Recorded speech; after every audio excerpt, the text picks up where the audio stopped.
မြတ်စွာဘုရားလောင်းတော်ရဲ့ဇက်ကြီး10ဘွယ်ထဲမှာပထမဦးဆုံးဖြစ်တဲ့တေမိယဇက်တော်ဒို့မဟုတ်အောက်ထစ်ဥပိ္ပခာပါရမီအဋိဌံပါရမီတို့အထုထိပ်ရောက်ခဲ့တဲ့ဇက်တော်ကြီးကိုအပိုင်းလိုက်ခွဲခြားပြီးအသေးစိတ်တင်ပြသွားပါမယ်တေမိယဇက်တော်အပိုင်းတကာတီရဲပြည်မှဏိဒန်းတဲ့ပရိသတ်နေယူခြင်းနှင့်မွေးဖွားခြင်းလွန်လေပြီးသောအခါကာတီရတိုင်းအာရဏတိပြည်ကြီး၌ကတိရဲ့မင်းကြီးစိုးစံတော်မူသည့်ထိုမင်းကြီးတွင်စန္ဒာဒေဝီအမည်ရှိသောမိဖုရားခေါင်ကြီးရှိတော်လဲရင်သွေးရတနာမထွန်းကားခဲ့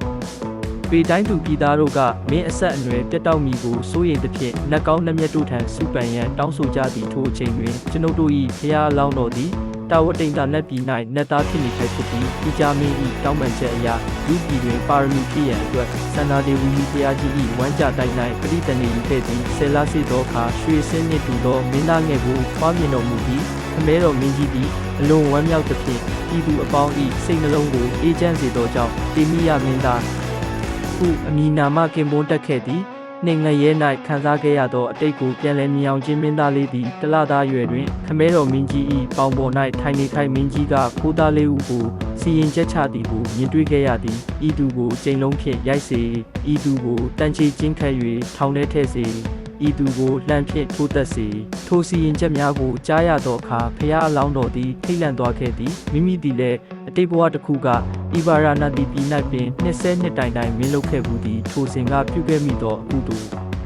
ကြောင့်ဥဒရင်ရဲ့အနှစ်8တောင်းတိုင်တိုင်ဆင်းရဲစွာခံစားခဲ့ရသည်ကိုဇာတိတရားဉာဏ်ဖြင့်ပြန်လည်မြင်အောင်လာသည်သုံးနှစ်သမီး၏လမ်းညွှန်ချက်နှင့်ဒိဋ္ဌံပြုခြင်းမင်းသားလေးသည်ငါသည်ခမဲတော်၏အရာရာကိုဆက်ခံ၍မင်းလုပ်ရပါကတဖန်ရဲတို့ပြန်သွားရပေဦးမည်ဟုတွေ့တော့ကစိုးရင်ခိလန့်နေခဲ့သည်ထိုစဉ်အတိတ်ဘဝကမိခင်တော်ဆက်ခဲ့ပြီးသောထိချက်ဆောင်တဲ့သမီးကမင်းသားကိုအကြံပေးခဲ့ပြီးချစ်သားတင်ကြီးရ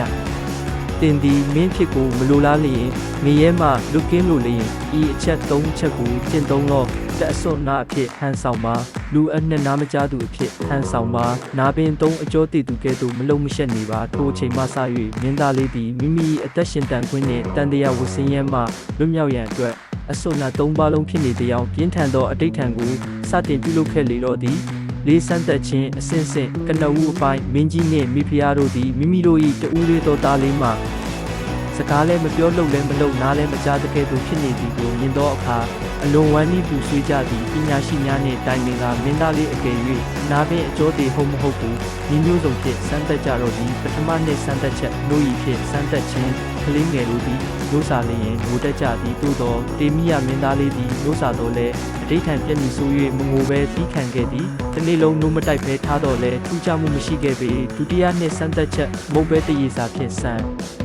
သက်ခြင်းကလေးများကြိုက်တတ်သောမုံမျိုးစုံကိုမင်းသားလေးရှိ၌ချထားတော်လဲ